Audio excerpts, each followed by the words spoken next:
Hola, què tal? Estem aquí a Bàfic una altra vegada en aquest programa d'entrevistes que estem fent darrerament i avui tenim amb nosaltres la doctora Carolina Sitges, és una gran amiga, he col·laborat amb ella i anem a xerrar d'un tema important que és el dolor persistent, com a xacra social que ha afectat i està afectant a una gran part de la població i amb la qual, nosaltres des del nostre petit gimnàs aquí intentam resoldre un poquet aquest problema. No?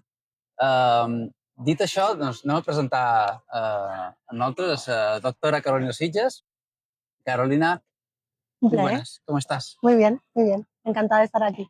Me alegro porque hacía ganas que siempre te había dicho hace tiempo de poder venir Hacía mucho alguna que de no nos estas. veíamos. Hacía que nos veíamos y bueno, estoy muy contento de que hayas podido venir y muy agradecido.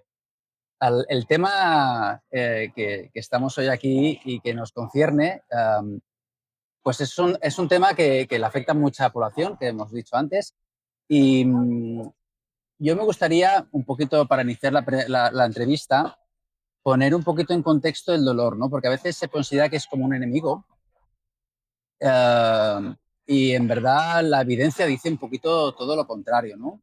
Estamos acostumbrados a lo mejor a que todo lo que nos duele y nos afecta tiene que ser por alguna causa específica, y si no tengo una hernia discal o no tengo una resonancia magnética que me diga que tengo algo afectado, no puedo tener dolor. Y hay gente que tiene fibromialgia que no tiene una afectación y Mm, tiene mucho dolor, ¿no? Entonces mm. hay una controversia aquí que no sé si nos puedes explicar para aclarecer un poquito a la gente que nos oye, que nos está escuchando, qué es lo que pasa ahí. Claro, creo que has comentado cosas que son muy importantes y creo que tendríamos que empezar como distinguiendo un poco lo que es dolor agudo de dolor crónico, porque es verdad que, o dolor persistente, el dolor agudo realmente es biológicamente adaptativo que sintamos dolor porque nos protege para que no nos hagamos más daño. Por tanto, es importante para nosotros, para nuestra supervivencia. Pero es verdad que hay que diferenciarlo del dolor persistente, que aquí esa función adaptativa ya se pierde y entonces es cuando se convierte en un problema.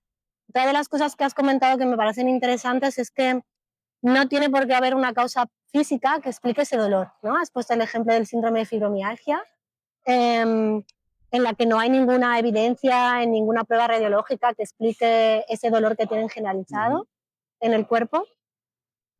Y de hecho es que hay muy poca correspondencia entre las pruebas radiológicas y el dolor. De hecho te diré más que nosotros podemos tener una hernia discal y no tener dolor también, Uh o sea, -huh. como lo contrario, ¿no? Entonces hay muy poca correspondencia entre esas evidencias físicas y el dolor que pueda sentir esa persona, sobre todo si estamos hablando de dolor persistente, porque Claro. ahí a lo mejor esa lesión que en un primer momento ha podido causar ese dolor agudo ha desaparecido, pero la persona sigue sintiendo dolor, ¿no? Y ahí está un poco la controversia Y que eso se decías. llama centralización del dolor, ¿verdad? Cuando se queda Sí, persistente le llamamos centralización del dolor, es decir, que el problema que antes estaba en los tejidos ahora pasa a estar en otro lado. ¿Dónde está ahora? ¿Dónde se encuentra? claro, todo el procesamiento del dolor, al final cuando hablamos de dolor, no solo hablamos de daño en los tejidos. Tenemos que separar también el concepto de nocicepción, es Uy, como ahí es un complicado. matiz ahí un poquito ya más hilar fino, pero creo que hay que ser capaces de diferenciar esos términos porque el dolor no solo engloba aspectos físicos, sino también psicológicos y sociales. Es una experiencia mucho más compleja, que va más allá de los tejidos o de esa posible causa física, porque, bueno, todo, como cualquier experiencia sensorial, es un poco más compleja que otra experiencia sensorial, luego hablaremos de esto. Nosotros no nos habituamos al dolor, nos sensibilizamos. No es como otros sentidos, como por ejemplo el olfato. No sé si nos ha pasado alguna vez que estamos muy habituados a ponernos una colonia y dejamos como de olerla, necesitamos ponernos más colonia para oler esa Sí, fragancia, sí, ¿no? sí. Porque nos hemos habituado a ese olor. Con el dolor no pasa lo mismo, ¿no? Sucede justo lo contrario. Puede que nos sensibilicemos al dolor si lo Sí, es mantenemos, recurrente. si es recurrente, ¿no? Entonces, el responsable de esto es el cerebro, precisamente. Está interpretando esas señales que le llegan de manera errónea y a lo mejor está interpretando como una señal dolorosa algo que no tiene en principio que ser dolorosa. O que interprete que es una alarma por las creencias que pueda tener esta persona, el estado que se encuentre, ¿verdad? El estado emocional en que se encuentre esa persona durante ese proceso de recuperación Exacto, es hace que que eso sea persistente, ¿no? al final es lo que, porque decíamos que hemos empezado diciendo el dolor es bueno, es adaptativo, nos protege. Pues por eso no nos llegamos nunca a habituar. Es que lo seguimos necesitando, no solo nos informa, es que es un sistema de alarma. Entonces siempre está activo y es bueno que esté activo. Lo que pasa es que tiene que estar activo en los momentos adecuados. No es bueno que esté constantemente Saberlo en estado de discriminar, en qué alarma. momentos atenderlos, en qué momento no, porque estamos Eso siempre es, atendiendo esa problemática. Si nos está pasando algo, claro, el extremo sería la hipocondría, quizás, ¿no? sí. Cuando llegamos a ese extremo, ahí está el problema, ¿no? Pierde todo su Y tiene todo sentido. sentido. Muy bien, interesante. Y claro, ahora yo me encuentro mucho diariamente a personas que tienen dolor, que han pasado por muchos médicos, por fisioterapia, por muchos tratamientos, y claro, después de 2 años y descubren el ejercicio físico que alguien les ha dicho porque ha ido a la escuela y tal, ¿no? Entonces, vienen emocionalmente muy afectados, con cierta presión, con cierta desconfianza, la otra vez Claro. qué voy a hacer, ¿sabes? Y emocionalmente les afecta mucho. Entonces, ¿tú cómo lo ves, que eres especialista también en hablar de emociones, en conocer qué conexión puede haber entre la parte cognitiva, la espalda? Es decir, esos 3 ejes, ¿ves? El control motor o la percepción que tengo yo de mi espalda, mis creencias o el dolor que tengo y las emociones. ¿Qué hay en ese triángulo? ¿Qué aparece ahí? A ver, está todo relacionado, decíamos, al final la experiencia de dolor no está basada solo en esos factores biológicos o en esas En esta lesión del percepciones, tejido. sí. Entonces, evidentemente, tu estado de ánimo, tus pensamientos, tus cogniciones están afectando a tu percepción de dolor. Y has comentado una cosa que me parece súper interesante, que hemos estado investigando en los últimos años con mi compañera Nuria García, como sabes, Sí. que es la propia percepción que tenemos de nuestro cuerpo. Todo eso vemos que está alterado. Y al final yo quiero verlo como que son posibles herramientas que podemos utilizar para tratar el dolor. Es decir, podemos utilizar esos diferentes mecanismos para trabajar el dolor desde la parte cognitiva, desde la parte afectiva, desde la parte física, por ¿Cómo supuesto. sabes? Que ya está transformando un problema, una oportunidad, Claro, que mejora, ¿verdad? claro, Qué siempre hay bien, que qué bien. verlos, siempre hay que verlos así. Claro, es que el dolor persistente es multifactorial y no solo afecta a una cosa. Y las personas, pues muchas veces dicen, ostras, que claro, tengo que arreglar muchas situaciones personales o que tengo que arreglar la rodilla y me duele también esto y no estoy bien, no tengo tiempo para tal, ¿no? Entonces, a lo mejor es un momento importante que nos hace parar para decir, oye, hay que hacer un cambio. Totalmente. Y vamos a parar a ver qué es lo que está pasando. Para un problema tan complejo no puede haber una solución sencilla, ¿vale? Tiene que implicar cambios importantes, incluso en nuestro propio estilo de vida. Y duras de aceptar. Sí, es un proceso largo pero es lo que decía, también desde el punto de vista un poco así como más positivo, eso nos hace ver que tenemos el abanico de estrategias de intervención se abre mucho, ¿no? Si nos reducimos a tratar solo los síntomas y al tratamiento puramente farmacológico, nos quedamos solo con una parte. Evidentemente no estoy diciendo que no tenga que haber apoyo farmacológico, porque sobre todo en situaciones de dolor agudo es el tratamiento de elección, pero cuando estamos hablando de dolor persistente no puede ser la única estrategia. Claro. Y es la evidencia científica lo que nos dice que Sí, tenemos que que eso es actuar así. importante. Que se habla de medicina basada en la evidencia Sí. y a veces hay esta dificultad de que se sigue dando fármacos, se sigue haciendo un tratamiento que no lo avala la evidencia. A mí me pasa, fíjate, que con el tema del correr, los impactos, ¿verdad? Tengo personas que desde siempre el médico les ha dicho que no pueden generar impacto para la espalda por hernias discales y es que no hay ninguna evidencia que te diga que no puedes hacer impacto, que no puedas correr. Para las rodillas, para problemas de rodillas, osteoartritis, se ha evidenciado que el ejercicio físico, el pequeño impacto controlado, matizado, mejora el problema y el dolor y la funcionalidad de la rodilla, ¿no? Es verdad que desde el punto de vista del paciente, que ya viene con esa condición, con ese miedo, a veces sabemos, la evidencia científica nos dice, es bueno hacer ejercicio físico, pero el paciente tiene que entender por qué es bueno hacer ejercicio físico es súper importante, es como el primer paso. Ahí va a pilar, que te hablaremos luego. Entonces, lo bueno es que como hay también una gran variedad de ejercicio físico, a lo mejor al paciente todavía tiene algo de miedo para ponerse a correr, porque además pues es en ese momento cuando siente dolor, entonces es como esa señal de alarma que le hace como esto no es bueno para mí, pero a lo mejor pues puede probar con otros ejercicios de agua sin impacto. O con jogging, o mediando el impacto, exacto. pero a la larga el impacto Exacto. es bueno para los huesos, sobre todo para osteoporosis en mujeres, y ese pequeño impacto cada vez la ciencia está diciendo que da más caña, toda la caña que puedas, toda la intensidad que puedas, que puedas gestionar a poco, se me está dando que para eso están los profesionales en ese sentido, que saben del ejercicio. Y en ese punto también yo creo que es importante asesorarse con un buen profesional para que te diga que ir pasito a pasito, no sea cosa que vayas a dar un paso un poquito más grande y tengas que dar dos para atrás, porque al final el dolor no es algo, aunque sea persistente, no es continuo. Tú a lo mejor puedes tener un día que tengas más dolor, entonces tienes que ajustar la carga del entrenamiento a ese día, ¿vale? Claro. O porque tengas un estado de ánimo o una situación personal ese día concretamente, que es en plan, pues yo no me siento preparada para hacer este entrenamiento, tengo que hablar con mi entrenador o con mi fisio. Ahí entra el juego entre... Claro, ahí tienes que ajustar, porque en eso también se basa la terapia, la intervención centrada en la persona, ¿no? Claro. Tienes que ajustar un poquito dentro de esa... Al final estás tratando con personas, tienen situaciones personales particulares, cada uno diferente, entonces tienes que adaptarte un poco a las preferencias y a las situaciones de cada persona. Muy bien, vamos a hablar ahora, hemos entrado un poquito en lo que es qué es lo que tiene que hacer un poquito la persona para mejorar ese dolor persistente que tiene, ¿no?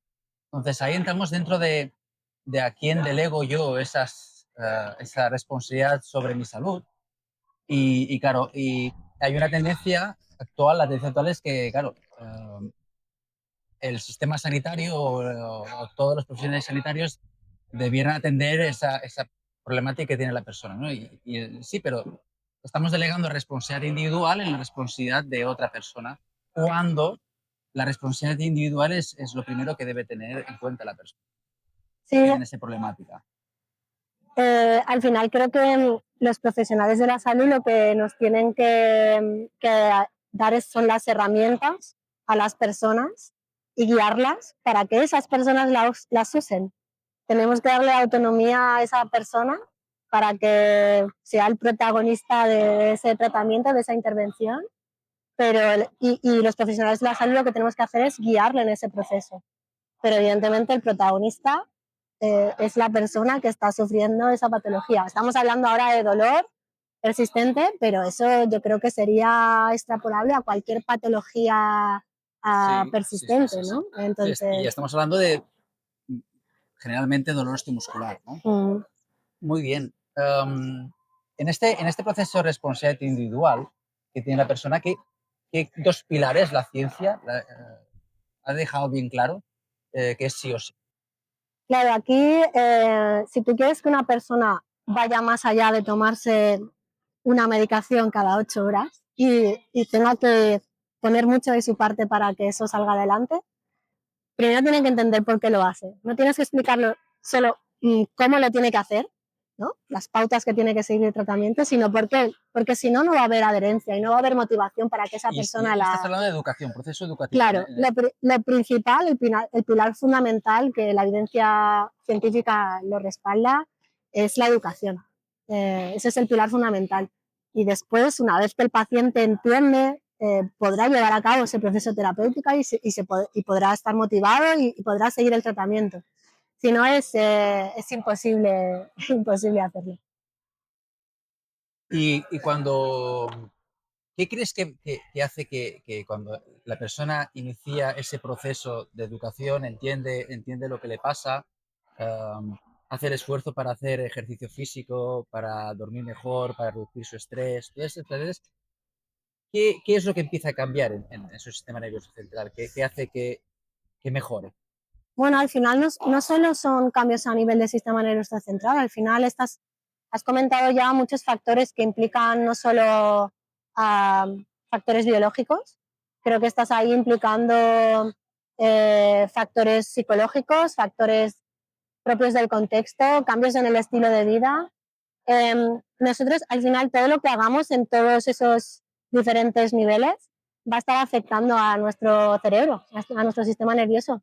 Del mismo modo que antes comentábamos que el cerebro como que aprende a interpretar mal las señales y a convertir esas señales que en principio no tendrían que ser dolorosas en señales dolorosas, pues lo mismo decimos que puede reaprender, el cerebro es plástico. Entonces, lo mismo que aprende a interpretar mal, puede volver a aprender a interpretar bien.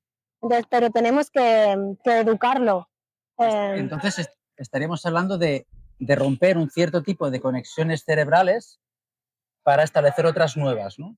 Sí, Un al final, espacio nuevo en el que la persona tiene unas creencias y entonces puede ser que otras conductas, otra manera de actuar y que esa plasticidad del cerebro que tú comentas es uno de los cambios claro, hacia la mejora. al final la plasticidad cerebral consiste en eso, en romper esas dinámicas que no funcionan y crear conexiones nuevas Muy que bien. realmente sean adaptativas. Perfecto. Vamos, pues si quieres, vamos a pasar a otra parte de lo que es el dolor persistente. Y estamos hablando de un concepto también más moderno y hemos hablado en la charla en el que afectan las emociones y una parte de ellas también es la situación de alarma que estamos viviendo con el estrés y con la ansiedad y con el día a día que nos atrapa, ¿no? Comenta un poco que en tu experiencia, cómo lo resolvemos eso. A ver, al ¿Cómo lo final, hace? Porque claro, hemos hablado también antes del concepto de que no es solo el problema biológico, sino que hay un contexto por que supuesto, no nos ayuda. sí. Entonces, claro, ese contexto muchas veces no solo nosotros cómo pensamos y cómo canalizamos eso, también es el contexto de ahora, si yo tengo ahí constantemente ese input negativo, esta situación negativa, pues claro, se hace difícil, ¿no? Claro, al final, pero con el estrés pasa un poco como con el dolor. Es como, siempre lo vemos como algo negativo, como el malo, ¿no? Pero el estrés también, de hecho, eh, cuando tenemos situación de estrés agudo, igual que como hablábamos antes de dolor agudo, pues cuando estamos refiriéndonos Sí, este al lo tenía estrés, antes de hacer la entrevista, ¿no? sí, Es estrés. ese es el puntito, ese estrés agudo, de hecho, cuando en situaciones de estrés se produce analgesia, Ajá. ¿vale? El problema viene cuando, igual que pasa con el dolor persistente, ¿no? Cuando el estrés se mantiene en el tiempo, deja de ser algo adaptativo y pasa a ser un problema. Entonces, todos esos cambios que ocurren en situaciones de estrés agudo, en los que conseguimos efectos analgésicos, cuando pasamos a situaciones de estrés sostenido, ocurre el efecto contrario y hay respuestas hiperalgésicas, ¿no? Aumentan esa percepción del dolor, disminuyen nuestros umbrales de dolor, o sea, la mínima que tengamos un estímulo nos provoca reacciones de dolor, se producen respuestas proinflamatorias, entonces todo lo que ocurre en situaciones de estrés agudo ocurre lo contrario en situaciones de estrés sostenido. Muy bien, interesante. Vale, entonces, sabemos que es importante qué es lo que hace la persona, que toma responsabilidad sobre su problemática, que la educación y el ejercicio físico son pilares fundamentales. Y entonces, dame, si me puedes, en ese sentido, 5 acciones tú nos puedas ayudar y en que la charla que vas a dar el próximo 29 de mayo aquí en el centro, 5 cosas o por experiencia propia o por la evidencia científica, Claro. le podamos ayudar y que vas a hablar más extendidamente. Creo que no os voy a descubrir nada nuevo porque son cinco claves como muy básicas, porque decíamos, no solo basta con entrenar a nuestro cerebro, cualquier cosa, cualquier cambio que hagamos en nuestro estilo de vida, por ejemplo, va a afectar a nuestro cerebro, entonces va a afectar, puede llegar a afectar nuestra percepción del dolor. Por tanto, pasa por cuidar nuestra salud emocional, por hacer ejercicio físico, por alimentarse bien, por descansar Los y 5 pilares, ¿no? sí, y por cuidar el tema de las relaciones personales. Es un tema importante, ¿no? Claro, al final es algo que siempre como que queda ahí a la cola, pero creo que es fundamental. Yo fíjate, Yo estoy cansado de... Bueno, cansado no voy a decir que estoy cansado, pero siempre estoy hablando de poner en valor la charla con los amigos, con las amistades. Totalmente. El tener ese tiempo, y de hecho, clientes o alumnos que ya tenemos aquí se han hecho amigos Sí, totalmente. y a veces yo creo que vienen más por la charla que hacen después, Sí. o que hacen Bueno, antes, al final... o que hacen su grupo y tal.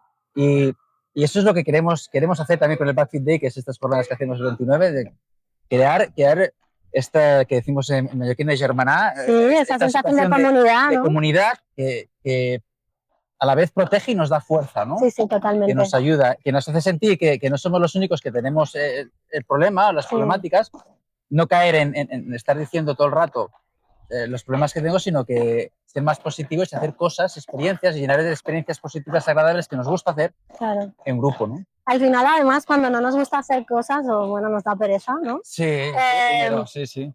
A veces, bueno, yo soy la primera que soy incapaz de hacer ejercicio físico sola. Necesito que me pongan pautas y no tener que pensar, ¿no? Y un poco así como en piloto automático, pero me ayuda mucho estar con otras personas. Sí. Entonces, el punto ese social creo que es importante a la hora del tratamiento, pero también, sobre todo, por ese apoyo que te pueden dar familiares y amigos en determinados momentos. O sea, que creo que es otro pilar que no hay que olvidar. Muy bueno.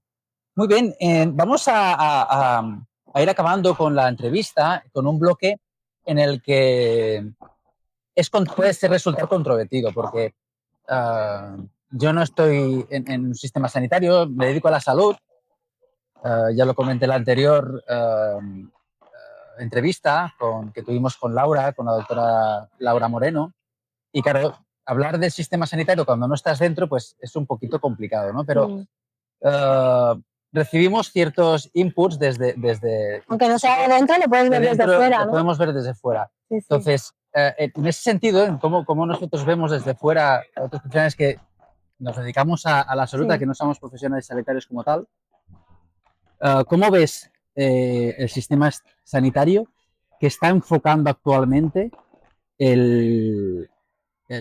esta problemática, esta chacra social que es el dolor persistente, que ya llega en los últimos algunos estudios, he visto por encima del 20-25%, cuando hace 10 años estaba por debajo de quizás 16, 17, según los estudios, ¿no? Que siempre hay una baile de cifras en este aspecto. Al final yo creo que yo sí que tengo más contacto con profesionales de la salud, aunque evidentemente yo vengo del mundo académico, pero creo que un poco lo que compartimos es que sigue habiendo una gran brecha entre los resultados de investigación y la práctica clínica, ¿no?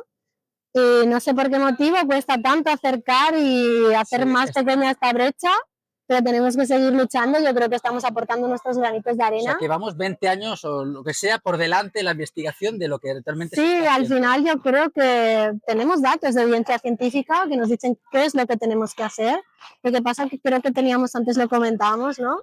Tenemos un sistema de salud que está centrado en el tratamiento, pero no en la prevención. Tendríamos que cambiar un poco esa mentalidad y tener programas más enfocados a la prevención y no tanto en el tratamiento. Claro, es como lo que decíamos también, es el enfoque hacia la salud o hacia la enfermedad. Exacto. Si nos enfocamos hacia la enfermedad, que es el problema, no avanzamos hacia la solución. Claro. Entonces resulta un poco complicado poder avanzar hacia la salud cuando estás mirando todo el rato el problema. Es como si es alguien que te estás tirando. Exacto. Y no deja avanzar la sociedad en ese aspecto, ¿no? Al final seguimos un poco estancados en ese modelo biomédico, a pesar de que hace muchísimos años que sabemos que el modelo biopsicosocial es el que deberíamos estar aplicando, que tiene en cuenta pues todos esos factores de los que habíamos hablado, ¿no? Entonces, claro, ese es el principal problema, creo yo.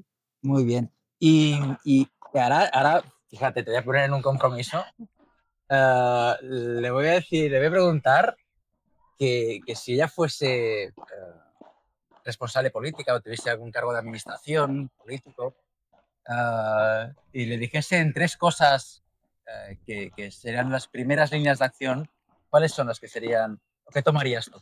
Claro, pasaría por lo que acabo de comentar, yo creo, programas de prevención, no solo de tratamiento, y ese cambio de paradigma, pasar de ese modelo biomédico a ese modelo biopsicosocial. Por tanto, trabajar en eso, no enfocar el diagnóstico en pruebas puramente físicas, pero que comentábamos antes, yo creo que así servirá un poco de resumen y de cierre de todo lo que hemos hablado, ¿no? Al final hemos estado hablando que hay muy poca correspondencia entre los resultados de las pruebas radiológicas y el dolor que puede sentir una persona. Al final es una experiencia subjetiva y solo uno mismo sabemos el dolor que sentimos, ¿no? Entonces nos podemos encontrar con el caso de una persona con una prueba radiológica que no tiene dolor y una persona que no tiene ningún resultado a nivel físico que explique su dolor, pero que tenga dolor. Entonces creo que hay que huir de esto. Hay que incorporar diagnósticos que exploren más allá de las pruebas puramente físicas. Tenemos que explorar otros factores de los que hemos hablado. Creo que, por tanto, también hay que hacer más activo a la persona en el tratamiento, no que sea como un sujeto pasivo y que no intervenga para nada. Y por último, lo que hablábamos del tratamiento, decíamos también que esté basado en la evidencia, ¿no? Que esa brecha cada vez se vaya cerrando un poquito y que huyamos, pues eso, de tratamientos únicamente centrados en tratamientos farmacológicos y que no hagamos caso a lo que nos dice la evidencia y que nuestro primer tratamiento de elección no sea la educación en ejercicio físico y en los casos en los que sea necesario la terapia cognitivo-conductual, que es lo que nos dice la evidencia científica, que sería nuestra primera línea de acción, insisto, para el dolor persistente. Claro, aquí es muy complicado. Porque claro, hay que romper con paradigmas y con imaginarios claro, ¿cómo le dices tú a una persona que subiendo las escaleras o tiene daño en la rodilla y que eso se arregla subiendo más escaleras, pero bien hecho y preparándote y adaptándote y discriminando la atención sobre otros aspectos y no dándole tanta atención al problema de la rodilla? Claro, provocando o haciendo el mismo ejercicio que te provoca dolor, eso te va a ayudar. Claro, eso es un choque y rompe con todo. Y nosotros aquí intentamos ponerlo en práctica y a veces nos miran así con una cara de ¿cómo quieres? Es decir, ¿cómo quieres que vuelva a subir la escalera que me has dicho si me acaba de hacer daño? Es totalmente comprensible. Si yo me pongo en el lugar de esa persona, sí que lo es. Pensaba, este tío está loco, prefiero irme al médico que me den una pastilla que me quite el dolor. Pero lo que pasa es que esa pastilla te va a funcionar un tiempo, pero luego te va a dejar de funcionar. Y bueno, yo he llegado a ver, en nuestros estudios han participado personas que con parches de morfina y siguen sintiendo dolor. Entonces, no puede ser la única vía de tratamiento, ¿no? Entonces, insisto, yo creo que hay que escuchar a la persona, hay que adaptar el tratamiento a lo que pueda esa persona hacer en ese día en concreto. Sabemos que lo que le va a ir bien es hacer ejercicio físico, pero ella tiene que entender por qué le va a ir bien. Exacto. Y adaptarlo a las preferencias del paciente y en cómo se siente, cómo está ese paciente, porque es que si no, no lo va a hacer. Es así, es así. Pues nada, yo agradecerte que estés aquí con nosotros. Vamos al próximo 29 de mayo a tenerte aquí otra vez. Que todas las personas que quieran, y esto ya es una llamada a la acción, aquí os movilicéis. La información està ahí. Tenim tota la informació, la podeu cercar en internet, la podeu, encara que diuen que no s'ha de cercar en internet, però hi ha coses bones a internet, han de cercar-les bé, xerrar amb els professionals, agafar opció per canviar, fer canvis que necessiteu per tenir menys dolor persistent i bé, animar-vos i a venir en aquestes xerrades en què podeu demanar el que vulgueu, podeu aprofundir sobre temes que ens explicarà de dolor persistent, afectació del sistema nerviós central, afectació d'altres aspectes emocionals i com tenir certs consells que ens pugui donar els conferenciants de com donar solució, com donar resposta en aquesta situació en què vos trobeu. Bé, moltes gràcies, Carol. Ens veiem aviat. Gràcies a vosaltres. Gràcies a tots.